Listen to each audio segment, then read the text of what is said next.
저는 최근에 창세기를 읽다가 놀라운 진리를 발견했습니다.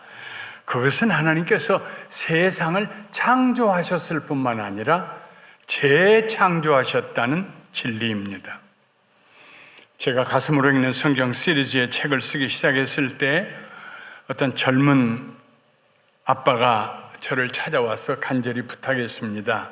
목사님께서 쓰신 책으로 저는 큰 은혜를 받고 있습니다. 그 은혜를 중학교에 다니는 제 아들과 나누려고 하는데 제 영어가 짧아서 너무 답답합니다.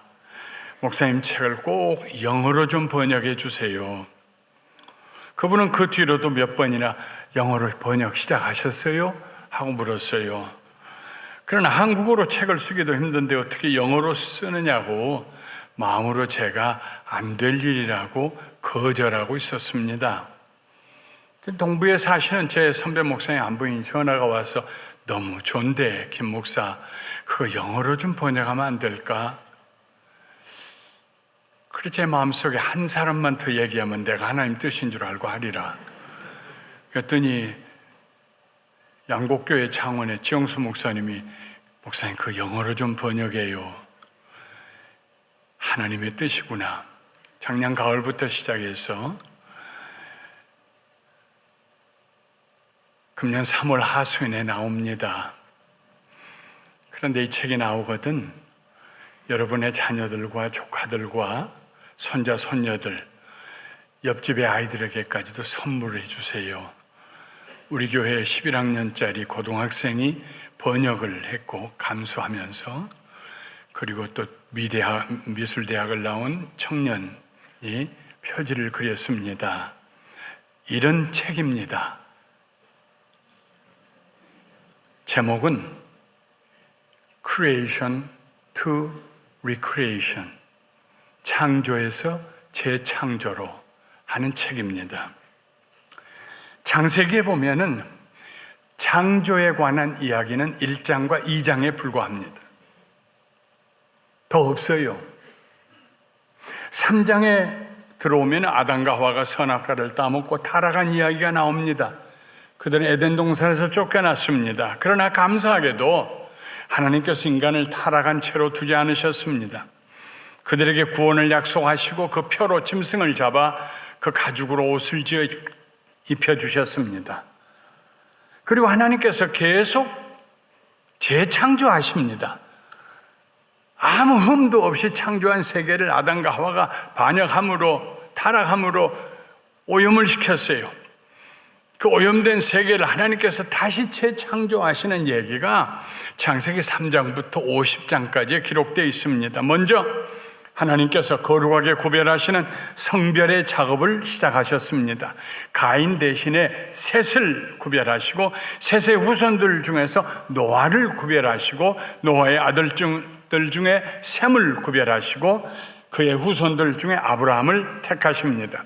아브라함의 두 아들들 중에 이스마엘이 아니라 이삭을 택하시고 이삭의 두 아들들 중에 에서가 아니라 야곱을 택하십니다.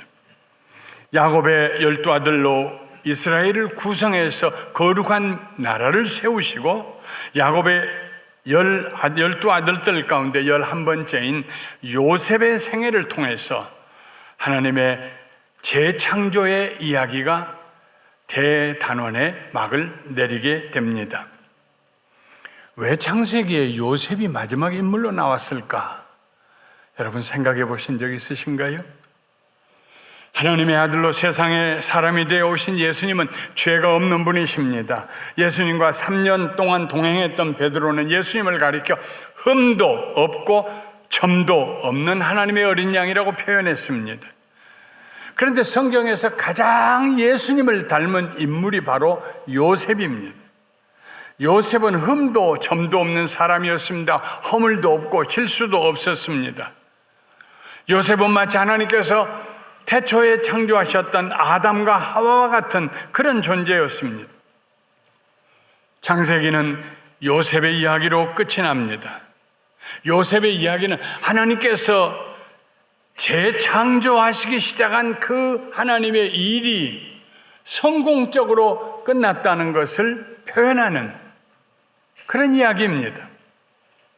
그러면 재창조된 표본으로 인생을 살았던 요셉, 그의 삶을 요약하면 어떻게 할 수 있을까요? 오늘 제가 세 가지로 말씀드리려고 합니다.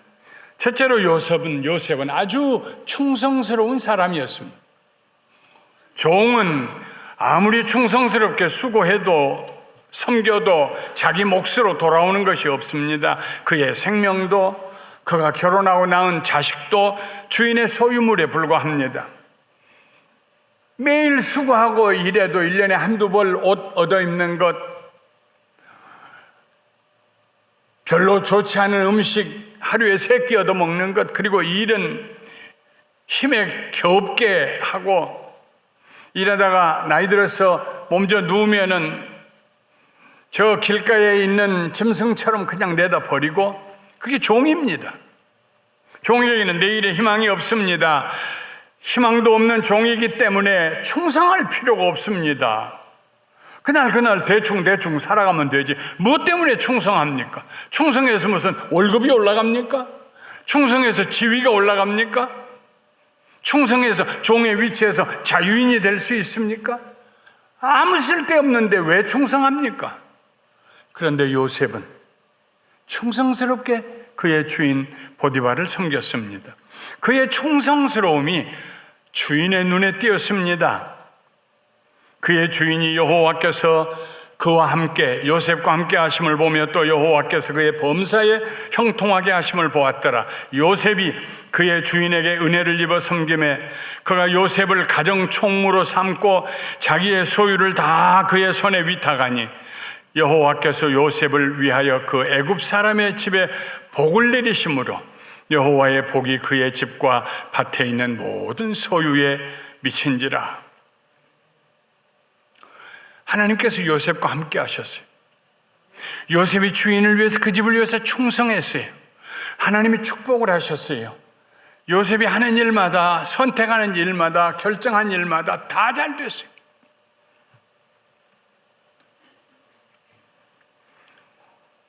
보디발의 아내가 요셉을 유혹했지만 요셉은 내가 어떻게 하나님 앞에 죄를 범할 수 있습니까? 하고 자기의 충성스러움을 끝까지 붙들었습니다. 억울하게 누명을 쓰고 감옥에 갇혔습니다. 종으로 사는 것도 지겨운데 이제 감옥에 갇히는 죄수가 되었으니 무슨 소망이 있겠는가 하고 손 놔버릴 수 있습니다. 원망하고 불평하고 세상 욕하며 살 수 있습니다.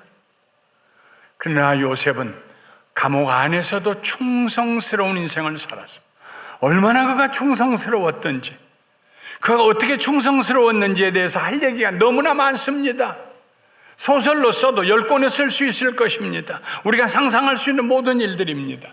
간수의 눈에 띄었습니다.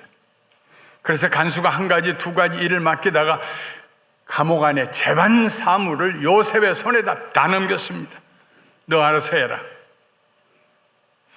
요셉은 종으로 있을 때나 감옥에 있을 때나 하루아침에 애굽의 총리가 되었을 때나 충성스러웠어요.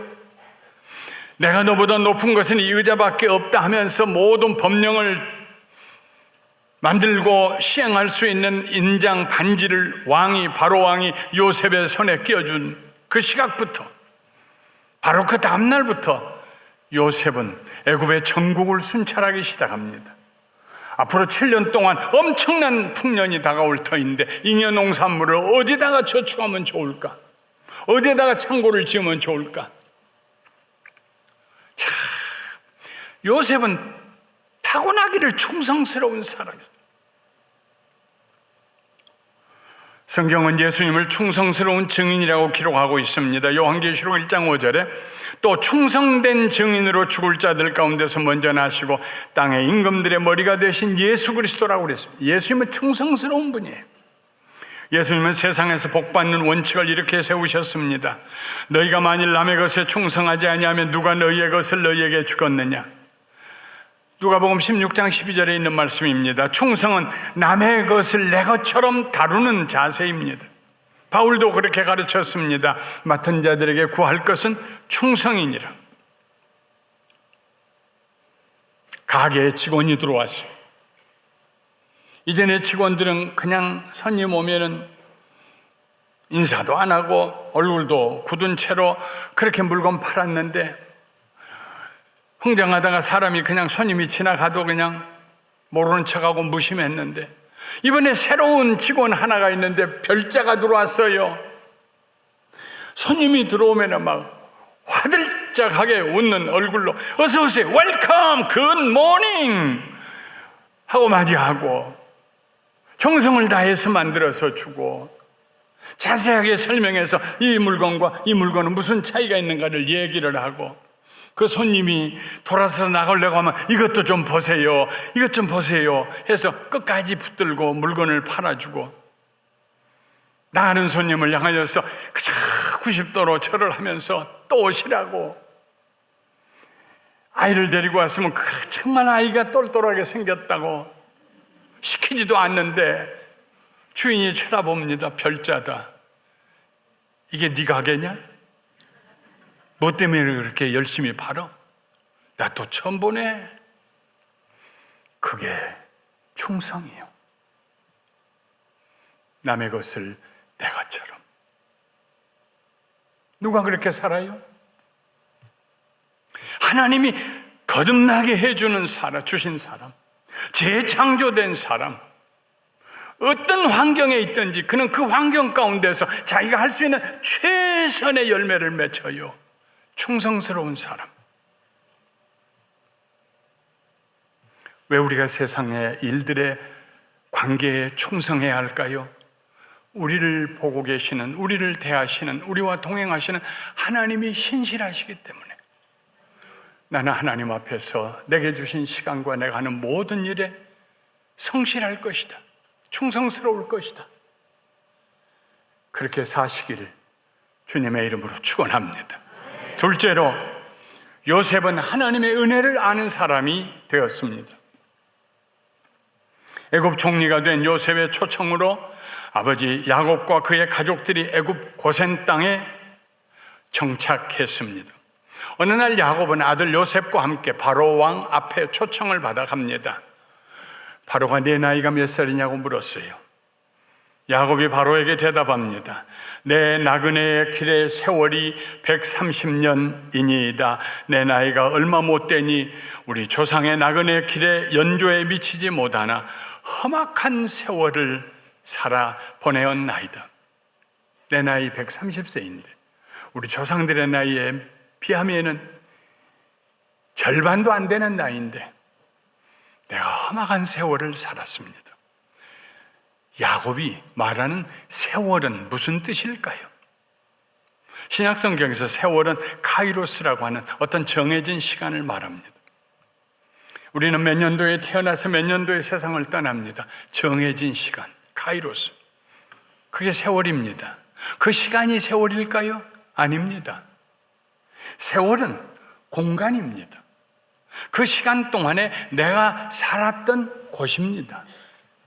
우리가 얘기할 때, 과거를 얘기할 때 내가요 언제부터 언제까지 어디에 살았는데요, 공간을 빼면은 세월을 얘기할 수가 없어요. 공간이 세월의 모든 것일까요? 아닙니다. 세월은 관계입니다. 지난 날들에 우리가 관계를 맺었던 사람들이 있습니다. 인간관계를 생략하면은 세월이 구성될 수가 없습니다. 저요 그때 어디에서 그 사람하고요 그래야 세월이 구성이 됩니다. 그러면 관계만 있으면 세월이 완전히 구성될까요? 아닙니다. 그 시간에 그 자리에서 그 사람과 관계 속에서 경험했던 희노애락의 경험들이 있어야 세월이 구성이 됩니다. 인간관계를 생략하면 세월을 말할 수가 없습니다. 그러나 이 관계가 있다고 해서 세월이 완전해지는 것은 아닙니다. 아이고, 내가 지나온 세월로 말하면 할 때 그 세월을 얘기할 때는 반드시 하나가 덧붙여야 됩니다. 그것은 뭐냐 하면 그 시간에 그 장소에서 그 사람들과의 관계 속에서 내가 경험한 일을 해석하는 과정입니다. 야곱은 자기의 세월을 험악한 세월이라고 해석했습니다. 요셉은 어떻게 해석했을까요? 아버지 못지않는 우여곡절의 삶을 살았습니다. 아버지는 130년 동안 험악한 세월을 살았다고 하는데 아버지를 만났을 그때 요셉은 39살이에요. 젊은 날이지만 말할 수 없는 고통과 고난 가운데 아버지보다도 험악한 세월을 살았습니다. 요셉도 그렇게 생각했을까요?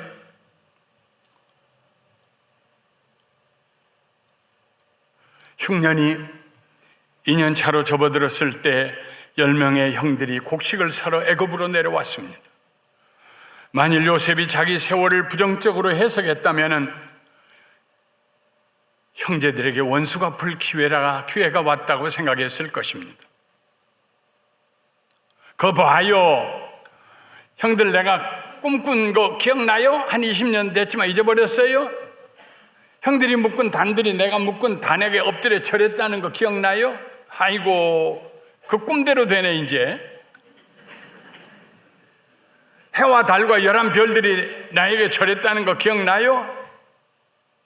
그 꿈이 이루어졌네.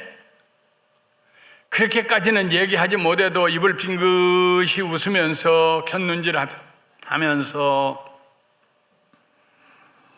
곡식 사러 와서 머리를 조아리는 형제들을 보면서, 형님들을 보면서 통쾌감을 누렸을지도 몰라. 그게 정상이지요. 그러나 요셉은 자기가 보낸 험악한 세월, 그 세월에서 하나님의 은혜를 발견합니다. 하나님의 은혜로 자기의 살아온 세월을 해석합니다. 그리고 이렇게 말합니다. 요셉이 그 형들에게 이르되 나는 요셉이라 내 아버지께서 아직 살아계시나이까? 형들이 너무 놀라서 말을 못하고 있는데 내게로 가까이 오소서. 형제들이 가까이 오니까 나는 당신들의 아우 요셉입니다. 당신들이 애굽의 판자입니다. 당신들이 나를 이곳에 팔았다고 해서 근심하지 마소서. 한탄도 하지 마소서. 하나님이 생명을 구원하시려고 나를 당신들보다 먼저 보냈을 뿐입니다. 이 땅에 2년 동안 흉년이 들었으나 아직 5년은 밭갈이도 못하고 추수도 못할지라 하나님이 큰 구원으로 당신들의 생명을 보존하고 당신들의 후손을 세상에 두시려고 나를 당신들보다 먼저 보내셨나니 그런즉 나를 이리로 보낸 이는 당신들이 아니고 하나님이십니다. 이 말은 요셉이 자기의 세월을 해석하는 말입니다.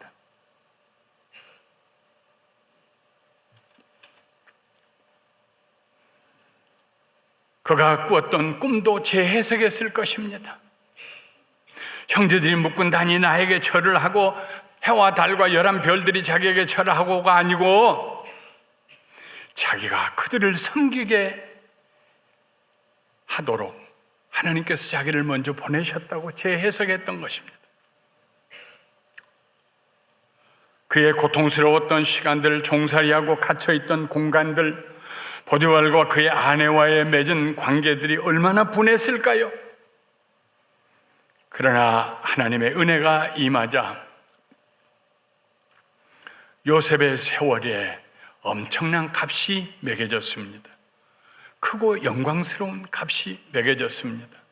나요, 애굽에 총리 됐다고요가 아니고 나요, 우리 가족 살리려고 하나님 먼저 보내셨어요. 누가 한 얘기입니까? 대제국 애굽의 2인자 총리가 한 얘기입니다. 자신의 세월을 가장 낮은 자리에서 겸손하게 해석하는 사람. 10여 년 전에 제가 이 얘기를 해서 기억하시는 분은 있을 것입니다. 리 스트로벨은 언론인으로서 오랫동안 무신론자였습니다. 하나님이 어디 계시냐고. 그러다 그가 예수님을 만났어요. 은혜를 체험했어요. 그리고 하나님의 은혜를 체험한 사람들의 얘기를 듣게 되었어요. 그래서 그 얘기를 책으로 만들기 위해서 이 사람 저 사람 인터뷰를 했습니다. 첫 번째 나온 인물이 그 책의 스테판이라는 할머니 이야기입니다. 스테판이는 한국 전쟁 중에 태어난 혼혈아이며 사생아입니다. 아버지가 누군지도 몰라요. 그녀가 서너 살쯤 되었을 때 어머니는 결혼을 생각하게 되었습니다. 옆에서 아마 퇴근했겠죠. 그거 바라보고 평생 살 거냐고. 어느 날 어머니가 스테파니를 불렀습니다. 조금만 보따리 하나를 싸주면서 기차역에 데리고 와서 이 기차에 타라. 다음 정거장에서 사람들이 내릴 때 따라 내려. 그러면 삼촌이 너 거기서 기다리고 있을 거야. 기차가 서고 사람들을 따라 내렸는데 거기 삼촌은 없었어요. 하염없이 기차역에서 기다리다가 역장에게 쫓겨났습니다. 소 달구지 밑에 들어갔습니다. 어머니가 싸주신 포자기를 풀어보니 음식이 조금 있었어요. 그래서 그걸 먹었습니다. 그리고 방랑의 날들이 시작되었습니다. 4살짜리가요. 여름철에는 밭의 열매들을 훔쳐먹고 가을이면 밭 논에서 메뚜기들을 잡아먹고 겨울에는 조금 자라면서 들쥐들을 잡아먹고 동네 내려가 음식을 훔쳐먹으면서 2-3년이 지났습니다. 가끔 마음씨 착한 부인들이 먹을 것도 주고 부엌에서 불로 몸을 녹이게도 해주었지만 대부분의 사람들은 소리치며 내쫓았습니다. 한 번은 먹을 것을 훔치다가 잡혔는데 그 집 주인이 우물에다가 집어 던져버렸습니다. 울부짖는 스테파니의 소리를 듣고 어떤 할머니가 와서 우물에서 건져내주면서 말합니다. 이 사람들이 너를 해칠 것이다. 그러나 너는 명심해라. 너는 꼭 살아야 한다. 고개 하나만 넘으면 어머니가 사는 동네일 것이라고 생각하면서 스테파니는 이 동네 저 동네로 또 돌아다녔습니다. 어떤 동네에서는 음식을 훔치다가 들켰는데 남자들이 그를 물레방아 바퀴에다가 묶어서 절반은 물속으로 들어가고 절반은 하늘을 보고 물속으로 들어가고 하늘을 보고 그럴 때 흰 옷 입은 어떤 분이 와서 그를 풀어주고 그리고 말했습니다. 이 사람들이 너를 해치려 하니 여기에서 떠나거라. 하지만 얘야 너는 꼭 살아야 한다. 내 말 깊이 명심하고 꼭 살아야 한다. 그렇게 자라면서 7살이 될 무렵부터는 남자들의 놀이객감이 되었습니다. 그러다가 스웨덴에서 온 간호사 출신의 선교사를 만나게 됩니다. 입양할 어린 고아들을 찾아다니던 에릭슨 선교사가 쓰레기 더미에서 음식 찌꺼기를 줍고 있는 스테파니를 보면서 이 아이는 너무 크구만 하고 돌아서려는 순간 자기네 모국어 스웨덴 말로 벼락치듯이 들려오는 말소리가 그 아이는 내 것이다.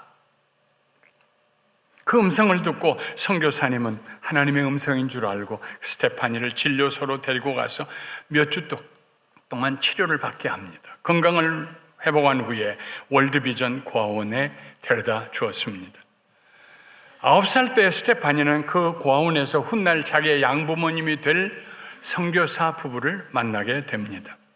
거구의 선교사와 눈이 마주치자 스테파니는 그 선교사의 얼굴에다가 2번 침을 뱉고 옷장으로 숨어 들어갔습니다. 그러나 선교사는 기어코 그 아이를 입양하겠다면서 오리건주로 데리고 왔습니다. 그리고 이름을 스테파니라고 지어주었습니다. 그 가정에서 한없는 사랑을 받고 자라난 스테파니는 17살에 목사이신 아버지로부터 세례를 받게 됩니다. 그러나 사춘기를 지나면서 스테파니는 정체성의 혼란을 겪는 동안 양부모님에게 거칠게 대들기 시작합니다. 어느 날 아버지가 지친 음성으로 말했습니다. 네 엄마와 내가 너를 한없이 사랑한다는 걸 네가 좀 알아줬으면 좋겠다. 그러나 너는 그 사랑을 받아들이지 않아 힘든 것 같구나. 이제 우리가 너를 하나님의 손에 넘겨드려야 할 때가 되었다. 그러면서 예수님에 대해서 생각해 보라고 말하고 문을 닫고 나갔습니다. 인터뷰 중에 스테파니는 이렇게 말합니다. 그 순간까지 저는 예수님을 하나님의 아들로만 생각했어요. 그분이 이 땅에 오신 거야 당연히 알았지만 그분이 저를 이해하신다는 생각이 든 건 바로 그날 저녁이었습니다. 그분도 제 입장이 되어보셨던 거예요. 사실 그분도 일종의 특이였잖아요. 이 땅의 아빠가 친아빠가 아니니까요. 그분도 어렸을 때 집더미를 덮고 잤고 사람들에게 조롱과 학대를 당했으니까요. 예수님이 자기를 이해하신다는 생각이 드는 순간 스테파니의 울음보가 터졌습니다. 그동안에는 울면 고통만 더 심해진다는 생각 때문에 눈물 없이 지냈는데 마침내 예수님 때문에 스테파니의 가슴이 무너져 내리기 시작했습니다. 몸부림치며 우는 스테파니의 손과 발을 엄마와 아빠가 붙들고 함께 울며 기도했습니다. 그리고 그 순간 스테파니는 하나님의 초자연적인 사랑을 경험하게 됩니다. 예수님이 나를 아신다. 그런데도 나를 사랑하신다. 그분이 내 모든 수치를 아신다. 그분이 내 모든 죄를 아신다. 내 모든 두려움을 아시고 내 모든 외로움도 아신다. 그런데도 나를 사랑하신다. 마침내 스테파니는 새 사람으로 태어나게 됩니다. 치료받는 시간이 좀 길기는 했지만 그녀는 새로운 존재가 되었습니다. 그리고 그 후에 선교사의 부인이 되었고 그 자신이 학대받는 많은 여성들을 상담하며 돕는 할머니로 살고 있었습니다. 스테파니는 그의 지난 날들을 은혜라는 안경을 쓰고 재해석했습니다. 돌아보기도 싫은 과거를, 기억하기도 싫은 날들을, 관계를, 경험들을 예수 그리스도의 은혜라는 안경을 쓰고 재해석합니다. 그녀의 마지막 말이 이 책의 저자 리 스트로벨을 충격으로 몰아넣었습니다. 솔직히 고백하면요, 제 삶에 없었더라면 더 좋을 뻔한 사건은 하나도 없습니다. 어머니가 나를 버린 것도, 사생아로 태어난 것도, 도둑질 하다가 얻어맞고 죽을 뻔한 것들도, 남자들의 놀이개감이 되었던 것도, 솔직히 말하면 내 인생에 그거 하나는 뺐으면 좋겠다 할 만한 것은 하나도 없습니다. 누가 그런 말을 할 수 있습니까? 예수 그리스도의 은혜로 자기의 지나온 세월을 해석할 수 있는 사람만이 할 수 있는 얘기입니다. 우리의 삶에 희노애락이 있습니다. 우리가 그 경험들을 세상의 잣대로 해석하면은 원망과 불평, 열등의식과 무의미함 외에 별로 남는 거 없을 것입니다. 좋았던 세월 짧아요. 나머지는 돌아보기도 싫어요. 세상 사람들은 그렇게 얘기할 것입니다. 그러나 예수님의 은혜로 예수님 안에서 되돌아보면 뺄 것이 하나도 없어요.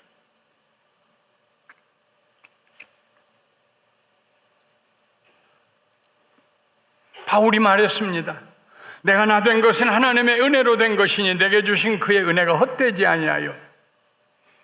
그의 모든 지난 세월들이 은혜로 돌아보니 헛된 것이 아무것도 없었습니다. 에베소서 5장 16절에 보면은 세월을 아끼라, 세월이 악하니란 그런 말씀이 있습니다. 세월을 아끼라 하는 이 아끼라는 말은 헬라어로 엑스 아고라조마이입니다. 엑스는 out of, from. 아고라조마이의 동사 원형은 아고라죠. 그 말은 어디에서 왔냐면 아고라, 시장이라는 말에서 왔습니다. 아고라죠 하면은 사고 파는 거예요. 세월을 사내라, 구속해내라, 리딤해내라. 근데 그걸 누가 하느냐면요, 하나님이 하세요. 그래서 늘 얘기한 것처럼 헬라어에서 이 단어, 동사는 중간태입니다. 중간태는 하나님이 하시는 일에 내가 기꺼이 동참하는 것입니다. 하나님이 내 삶을, 내 과거를, 내 세월을 사주세요. 시장에서 물건 사듯이. 어떤 분이 물건을 사러 들어왔습니다. 이런 물건이 있어요? 아이고 그거요 여러 해 전인데 있긴 하나 있는데 요즘 새로 나온 것들 많아요. 이거 사가세요. 아니요 그거요. 아이고 먼지가 많이 쌓여서 나 그거 필요해요. 그걸 어디다 쓰시려고 그러세요? 그러면은 그냥 반값에 드릴게요. 아이고 그럴 거 없어요. 제값 다 주고 가져갈 거예요. 우리 모두 아무짝에도 쓸모없는 존재들 아니었나요? 우리 세월을 뒤돌아보면 건져낼 만한 것이 몇 개나 있나요? 먼지 아래 묻혀있는 쓸모없는, 예수님이 오셔서 자기 피로 우리를 사주십니다. 사셔서 우리를 먼지를 털고 깨끗하게 해주시고 정말 최고의 걸작품을 발견한 것처럼 우리를 쳐다보시고 좋아서 웃으시고, 하나님께서 우리의 세월을 사주십니다. 은혜로. 여러분의 지난 세월 중에 버릴 만한 것이 뭐가 있습니까? 셋째로, 요셉은 끝까지 소망을 붙들었습니다. 요셉은 110세에 세상을 떠났습니다. 자기 아버지 야곱보다 37년 더 일찍 세상을 떠났습니다. 떠나면서 요셉은 형제들에게 이렇게 유언을 남겼습니다. 요셉이 그의 형제들에게 이르되 나는 죽을 것이나 하나님이 당신들을 돌보고 당신들을 이 땅에서 인도하여 내사 아브라함과 이삭과 야곱에게 맹세하신 땅에 이르게 하시리라 하고, 요셉이 또 이스라엘 자손에게 맹세시켜 이르기를 하나님이 반드시 당신들을 돌보시리니 당신들은 여기서 내 해골을 메고 올라가겠다고 나에게 약속해 주시오. 요셉의 유언은 아버지 야곱의 유언과 달랐습니다. 야곱은 자기가 죽거든 뼈를 조상의 묘에 묻어달라고 했습니다. 그래서 요셉이 애굽의 문무백관들을 데리고 올라가서 가나안 땅에 올라가서 가나안에 사는 사람들이 다 놀랄 정도로 큰 장례를 치르면서 아브라함과 이삭이 묻혔던 굴에다가 야곱의 뼈를, 시신을 묻었습니다. 그러나 요셉은 내가 죽거든 내 뼈를, 내 시신을 가지고 올라가서 우리 아버지 야곱이 묻혔던 곳에 묻어주세요 하지 않았습니다. 하나님께서 그의 가족들을 데리고 아브라함과 이삭과 야곱에게 약속하셨던, 맹세하셨던 그 땅으로 돌아가게 하실 때 잊지 말고 내 해골을 가지고 가라고 했습니다. 소망은 우리를 기다리게 합니다. 요셉은 그날까지 기다리겠다고 했습니다. 우선 애굽에 내 시신을 묻겠지만 나는 그날까지 기다릴 겁니다. 그날이 반드시 올 것입니다. 하나님께서 우리 조상들에게 약속하신 그날이 오면은, 가나안 땅으로 갈 날이 오면은 잊지 마세요. 내 뼈를 가지고 가겠다고. 요셉의 그 말이 거기에 남아있는 이스라엘 백성들에게 얼마나 큰 위로와 얼마나 큰 소망을 줍니까? 그의 소망이 얼마나 강렬했던지 요셉이 죽은 지 350여 년이 지나도록 백성들은 그 유언을 잊지 않냐고 아버지는 아들에게, 아들은 그 다음 아들에게 대를 물려서 전했습니다. 잊으면 안 돼. 언젠가는 우리가 여기서 가나안 땅으로 갈 거야. 우리 조상이 하나님이 약속하셨으니까 그때 잊지 말아라. 요셉의 해골을 꼭 가지고 가야 한다. 그래서 그날 저녁에, 정신이 없는 날 저녁에 갑자기 허겁지겁 짐을 싸고 고센 땅을 떠나는 그 출애굽하는 날 저녁에 모세는 요셉의 무덤을 파고 그의 뼈를 추수리라고 얘기합니다. 훗날 여호수아는 가나안 땅에 들어와서 세겜의 땅을 하나 사고 거기에 요셉의 뼈를 안장합니다. 요셉은 누구입니까? 한 세월을 그냥 살다 간 사람이 아니요. 350년 후를 바라보면서 소망의 삶을 사는 사람이었어요.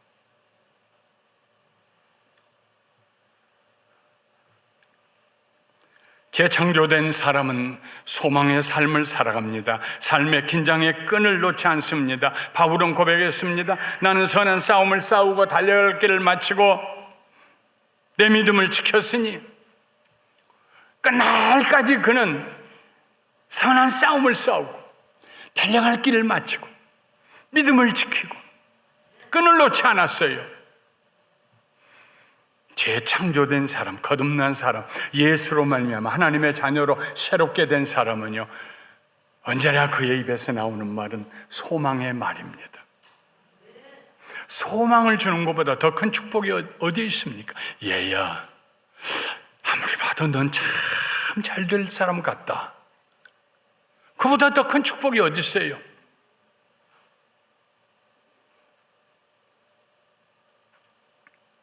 저희 작은 어머니가 어린 학생 시절에 저를 길러주셨습니다. 가끔 제가 작은 어머니에게 나 이거 필요한데 돈 좀 주세요 하면은 10중 8도 아니고 9는 항상 내가 돈이 어딨냐, 저 돈 700냥 나오면 내가 줄게. 그래서 저는 정말 작은 어머니가 어디다가 저 돈 700냥을 마련하고 계신 줄 알았어요. 그냥 하신 말이 아니었습니다.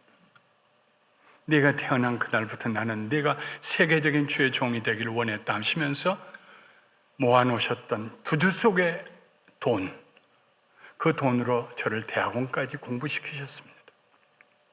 그리고 제가 주의 종이 되게 하셨습니다. 그 얘기를 했더니 제 며느리가 제 아내한테 어머니 뒷마당에다 숨겨놓은 항아리 그거 언제 꺼내실 거예요? 우리가 미국에 살면서 다른 건 못해도 우리 자녀들에게 소망은 줄 수 있잖아요. 소망의 말은 할 수 있잖아요. 대를 물려서 붙들 수 있는 소망의 말. 천국을 소망하고 사는 사람들의 입에서 나올 수 있는 최고 퀄리티의 소망의 말들을 우리는 할 수 있습니다. 이제 말씀을 마치겠습니다. 지금도 하나님은 여러분과 저를 창조해 가고 계십니다. 완성품이 아니에요. 하늘에 계신 내 아버지가 온전하신 것처럼 너희도 온전하라고 하셨습니다. 어떤 때 넘어질 때도 있고, 어떨 땐 겨우 1보 전진하고 2보 후퇴할 때도 있습니다. 그러나 잊지 마십시오. 하나님은 포기하지 않으십니다. 우리를 재창조하고 계십니다. 우리의 결심이나 능력 때문에 재창조되는 거 아닙니다. 우리를 향하신 하나님의 사랑 때문입니다. 하나님의 능력 때문입니다. 사랑하는 성도 여러분, 인생 살면서 하나님이 어제도 나를 새롭게 하셨다. 재창조하셨다. 어제보다 오늘은 나아질 것이다. 이런 기쁨으로 충만하여 하나님께 영광 돌리며 감격한 삶을 살게 되시기를 주님의 이름으로 축원합니다. 축원합니다. 축원합니다. 거룩하신